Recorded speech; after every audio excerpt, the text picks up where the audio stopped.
এই হলো new market, যেখানে লোকজন একবারে ভর্তি থাকে। লোকজন ভর্তি থাকতো একটা সময়, এখন নাই। টানা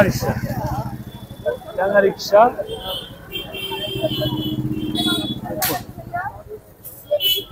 এই নিউ মার্কেট, ২০ কোটি টাকায় নিউ মার্কেট।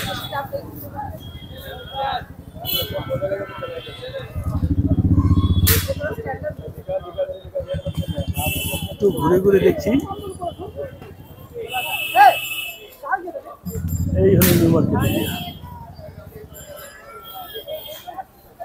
কি ব্রাদার, কি অবস্থা? কেমন আছেন? ভালো দাদা, ভালো। বিক্রি বাট্টা কেমন? বিক্রি বাট্টা কম বেশি আছে। বাংলাদেশিরা কি আসে? ২-৪ জন আসে কে বাংলাদেশি? বাংলাদেশি তো শুধু মেডিকেলে আছে, ওটা শুধু আছে। কম পরিমাণে কম। আজকে ২-১ জন আসছিল কি আপনার দোকানে?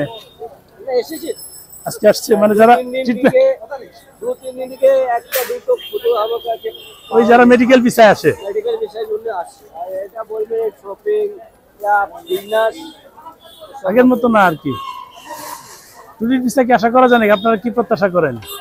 এই প্রত্যাশা করবো যা ঝামেলা বাংলাদেশ চলছে ওটা ভালো করে শান্তি হোক।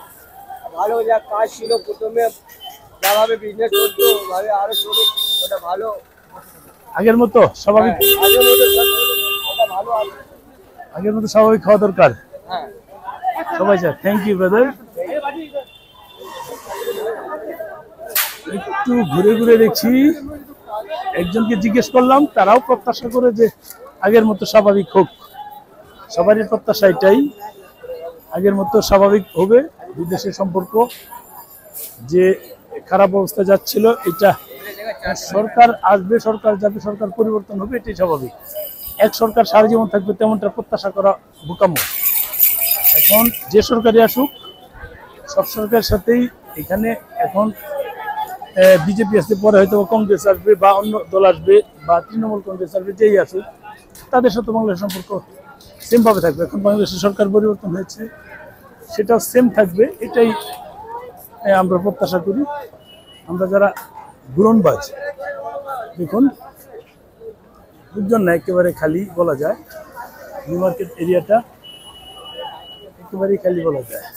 বাংলাদেশি ২-৪ জন, এই যে যারা বললো যে মূলত তারাই আসে যারা ট্রিটমেন্ট করতে আসে। যেমন আমি আসছি, ট্রিটমেন্ট করতে আসছি, এরকম যারা মূলত ট্রিটমেন্ট করতে আসে তারা এখানে আসে। বাকি যারা আছে এখানে কিন্তু ইন্ডিয়ানরাই। এখানে দেখুন যারা আছে ম্যাক্সিমাম ইন্ডিয়ান, একেবারে ইন্ডিয়ান লোকই তারা এখানে কেনাকাটা করতে আসছে। এটা 20% হয়, তাদের ভাষ্যমতে 20%।